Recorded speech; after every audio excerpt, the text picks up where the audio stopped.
Hey there guys, welcome back, Ricky here. Now it appears my long videos have really kind of stuck onto a number of you guys because you guys are saying 5-minute videos are too short. That's so funny. A lot of folks ask for 5-minute videos, and then when I put them out, a number of people will say, "Where are the long videos? We can't do 5-minute videos on perfection." So I will do my best to do like 2 to 3 questions per video on the Q&A videos, and I'll do my best to get like at least 2 of these to maybe 3 of these out per week, because there are so many questions that I get every single day, and so I'll do my best to get as many questions answered as I can. And just please forgive me if I don't select your questions to be answered. It's not that I'm trying to avoid your question. It's just I get 300 to 400 questions every single day, and so I can only answer so many questions at a time. It's a one-man show here at Perfection. I don't have any assistants. I don't have any editors or producers that do anything for me. I do everything myself. First question we have here is from MOK Bro, or BR, MOK Bro. I'm sorry if I'm butchering your names. Question is, hi Mr. Perfection, love your videos. I was wondering if you could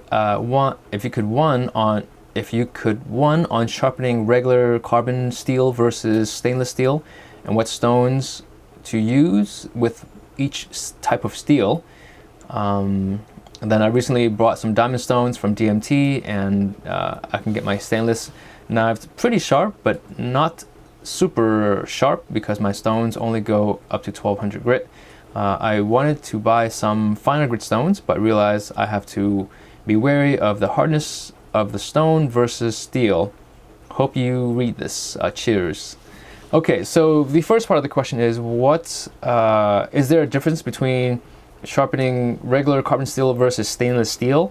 Really the answer is no, at least not in my practice. Whether a knife is stainless or carbon, the biggest difference that you will feel between them is their heat treatment. And so I would recommend you looking at the heat treatment of your knives and then considering your stones.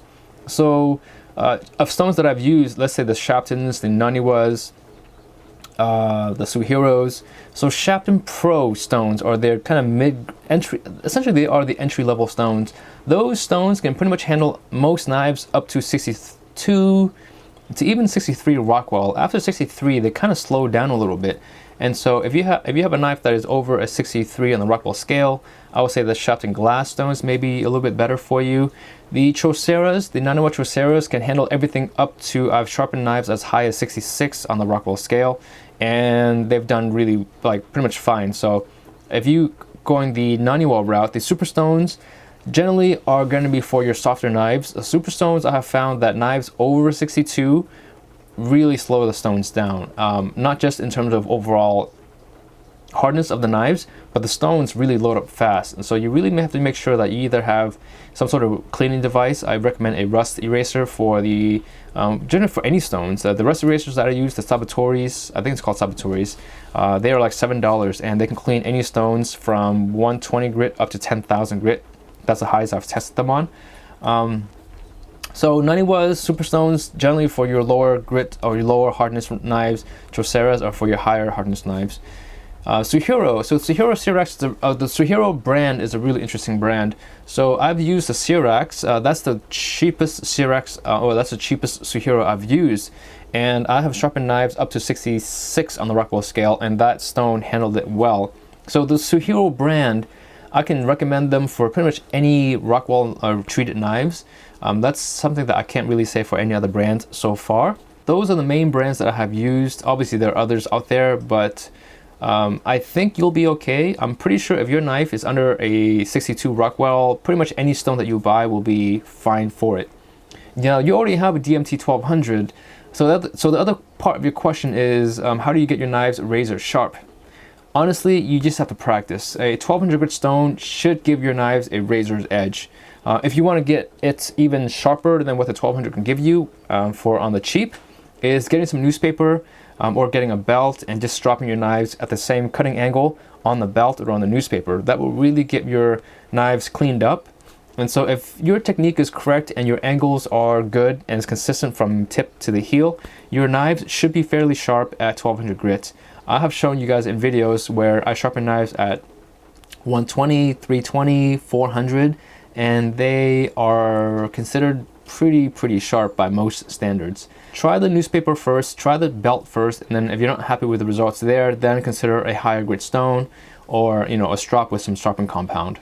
So hopefully that answers your question. All right, so the next question we have here is from Jimmy Hoare. So the question is, Suhiro Rika 5000 versus Sharpening Pro 5000. And then second part of the question is Sharpening Pro 2000 versus Sharpening Glass 3000 or Naniwa 2000. Thanks.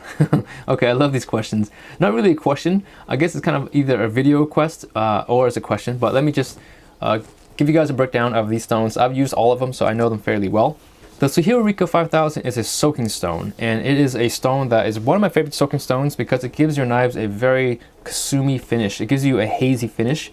Versus the Sharpening Pro 5000, it gives you pretty much close to a mirror polish. A very high polish, very nice. If you're looking for a mirror polish for your knives on the cheap, the Sharpening Pro 5000 is probably one of the best stones for that. The other major difference between the two stones is that the Rika 5000 also can act as a fine sharpening stone. It is one of the very few stones at 5000 grit where I actually can bring a dull knife back to edge. That's something that cannot really be said for the Sharpening Pro 5000. Again, the Sharpening Pro 5000 is really strictly a polishing stone, and I have found that the Rika 5000 can also sharpen a knife, within means, within reason. You can't bring a completely dull knife with no edge back to life, but a knife that has a relatively dull edge or medium dull edge can be brought back to life with the Rika 5000. The last thing that I really noticed between these two stones is feedback. The Rika 5000 has excellent feedback. It has a really nice crispy feel to it. It's very lively. The Sharpening Pro I have always found to be slightly dull in the way it feels when I'm polishing my knives. With polishing knives, the feedback is a little bit less important than it is on a sharpening stone, but again, it's still there. It's something that you'll notice if you use two stones side by side. The Sharpening Pro 5000 by itself is actually a pretty fine stone, and the only reason why I'm kind of critiquing it is because the question was presented to me this way, and I have to admit that I'm extremely lucky to be able to have both of their stones in my studio side by side. But most people who are using the 5000 Sharpening Pro by itself will never complain about that stone. It actually does its job really well, and I know a lot of my subscribers are woodworkers and they love that stone because it gets the job done for very little money. In terms of overall cost, I think they are actually the same price. I think you can find them for between $47 to $55. So anything within those price ranges, those two stones are spot on to what the market normally sells them at. So the next part of the question is the Sharpening Pro 2000 versus Sharpening Glass 3000 or Naniwa 2000. The Naniwa 2000 is definitely not in the same category as the other two stones. The Naniwa 2000, it's I believe you're asking about the traditional 2000. It's definitely a consumer grade, lower consumer grade stone, so I will leave that out of the equation at this point. The Sharpening Pro 2000 versus Sharpening Glass 3000. Okay, so this one's a little bit more interesting. Again, they are not in the same category, but I will do my best to explain the differences. The Sharpening Pro 2000 is what I think the Sharpening Pro 1000 should have been. It's a very nice stone. It actually is a fairly... the finish on the 2000 is what I think a 1000 stone normally is on most brands. So Sharpening Pro stones tend to overrate their grit ratings by maybe 10% or so on the lower end. So basically what I'm saying is the 1000 grit stone really sharpens more like a 700 or maybe 800 grit stone. The 1500 grit stone maybe sharpens more like a 9 to 1000 grit stone. And the 2000 grit stone, again, I really think that it's a really good stone. That's why I think that it's a better choice than the 1500 grit stone. And I would say it's between 1000 and 1500 in terms of overall grit rating. So overall, decent stone. It's a slash and go, decent feedback. Slightly dull at times depending on the knife that you're using. I think that knives over 63 really don't sharpen that well on Sharpening Pro stones.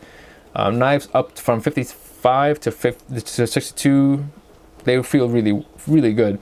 So that's the Sharpening Pro 2000. The Sharpening Glass 3000 is a really nice stone. So the polishing on that stone, first of all, is actually very good. It's not quite mirror polish, but darn close. So very good polish overall. The feedback of the 3000 glass is really nice. I find that it's very pleasurable to sharpen on. The Sharpening Glass stones tend to have they don't have the most immediate feedback, but they have a very luxurious feel to them. I don't know how they do it, but it's a ceramic stone, so they definitely are a bit more responsive in terms of overall feel. but compared to, let's say, a Chaucera 3000, the Glass 3000, it's a little bit more muted, and for some people a little bit more pleasurable to sharpen on, because they give you a little bit more leeway in terms of being able to make corrections as you're sharpening. The 90-watt Chaucera lines are definitely a little bit more harsh, and they are a little bit more exacting in overall feel. So between the Sharpening Pro 2000 and Sharpening Glass 3000, again, they're very different stones, definitely very different price ranges. I think the Sharpening Glass 3000 is about 20 to 30 bucks more than the Sharpening Pro 2000. So if price was an issue, definitely go for the 2000. But again, they actually will complement each other fairly well. If you actually bought a Sharpening Pro 2000 and a Sharpening Glass 3000 to polish on, polish after the 2000, it actually would make a pretty good combination there. Overall, I think they are both really good stones. Definitely better than the Sharpening Pro 2000. Definitely something I recommend over the Sharpening Pro 1000. And the Sharpening Glass 3000 is a really good stone by itself. It can sharpen knives that are relatively dull, but it's not the fastest sharpener out there, but it can sharpen knives that are relatively dull. So that's another benefit of the Sharpening Glass 3000. So the next question we have today is from Hunting Flu, and the question is Chaucera 800 versus Chaucera 1000. You could also address which stone would be better in combination with the Chaucera 3000, and which one is better for both sharpening and polishing. Best stone for someone who can only buy one quality stone. Okay. So basically, this question is essentially the Chaucera 800, 1000, and 3000. Okay, I love these questions. Okay, so for those who don't want to sit around and listen to the explanation, I would say if you have to buy one stone between these three stones here, the Chaucera 3000 hands down would be my pick. It is the only stone, the only 3000 grit stone that I have used up to date that can polish and sharpen at the same time, and is slow wearing, and is also fast cutting. So it really is one of the best stones I have used. It still is my favorite stone up to date of all the stones that I've used. Now I do have the new Debato series by Suhiro. I haven't tested all of them yet, so I really can't give you guys a hard recommendation of those stones. But in terms of the Chaucera 3000, definitely my favorite stone of all time. Now the Chaucera 1800 is another comparison. So now let's take the 3000 out of the equation and look at the 1800.